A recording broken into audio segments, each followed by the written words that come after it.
Hi friends, இன்னைக்கு ஒரு நம்ம ஹெல்த்தியான டிஷ் தான் ஒன்று பார்க்க போகிறோம். அது என்னதுன்னா ஆட்டோட மண்ணீரல்னு சொல்லுவாங்க. இது சுவரொட்டின்னு கூட சொல்லுவாங்க. மண்ணீரல் இது சின்னதாக தான் கிடைச்சிருக்குது. இதால் நிறைய பெனிஃபிட் இருக்குது. ஹிமோக்ளோபின் நல்லா இன்க்ரீஸ் ஆகும். இப்போ லோவாக இருந்ததுன்னு வச்சுக்கோங்க. இப்போ லேடிஸ்க்கு 12% இருக்குதுன்னா இருக்க வேண்டியது 12%. கம்மியாக இருந்ததுன்னா இது சாப்பிடுறா அவ்வளோ நல்லது. நல்லா பிளட் ஏறும்.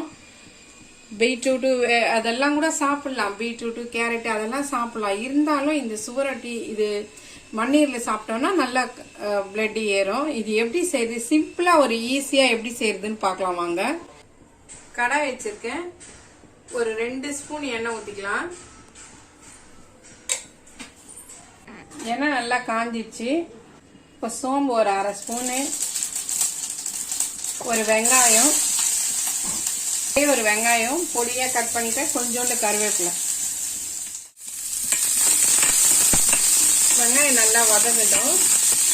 ஒரு 1/2 டீஸ்பூன் இஞ்சி பூண்டு பேஸ்ட். வெங்காயம் நல்லா வதங்கிச்சு. நம்ம இஞ்சி பூண்டும் நல்லா வதங்கிச்சு. இப்போ நம்ம இது கட் பண்ணி வச்சிருக்கிற இந்த சுவரொட்டி போட்டுக்கலாம். மண்ணீரில் நல்லா கொஞ்சம் இதில் வதக்கிக்கணும். கொஞ்சம் ஒரு 2 வதக்கிட்டு கொஞ்சம் மஞ்சள் தூள், சும்மா ஒரு சிட்டிகை மிளகாத்தூள், 1 ஸ்பூனு, கொஞ்சம் நம்ம மிளகுத்தூள் கூட போட்டுக்கலாம். இப்போ இந்த டிஷ்ஷுக்கு தேவையான அளவுக்கு உப்பு கொஞ்சமாக போட்டுக்கலாம். எப்பவுமே உப்பு கம்மியாக போட்டுக்கோங்க. நம்ம தேவைப்பட்ட அப்புறமா கூட போட்டுக்கலாம். இப்போ அது முழுகிற அளவுக்கு தண்ணி ஊற்றி நல்லா வேக வச்சுக்கணும்.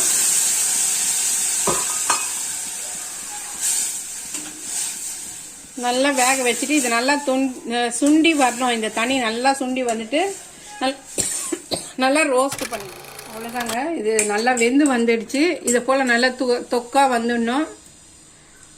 சூப்பரான ஒரு மண்ணீரல் ரெடி. சாப்பிட்டு பாருங்கள், நல்லா இருக்கும். நீங்களும் செஞ்சு பாருங்கள். உங்களுடைய வேல்யூபிள் கமெண்ட்ஸை சொல்லுங்கள். 15 மினிட்ஸ்லேயே முடிச்சிடலாம். நீங்களும் ட்ரை பண்ணி பாருங்கள். உங்களுடைய வேல்யூபிள் கமெண்ட்ஸை சொல்லுங்கள். இந்த வீடியோ உங்களுக்கு பிடிச்சிருந்ததுன்னா லைக் பண்ணுங்கள், ஷேர் பண்ணுங்கள், கமெண்ட் பண்ணுங்கள். மறக்காமல் சப்ஸ்கிரைப் பண்ணுங்கள். நெக்ஸ்ட்டு விலாகில் பார்க்கலாம். பாய்.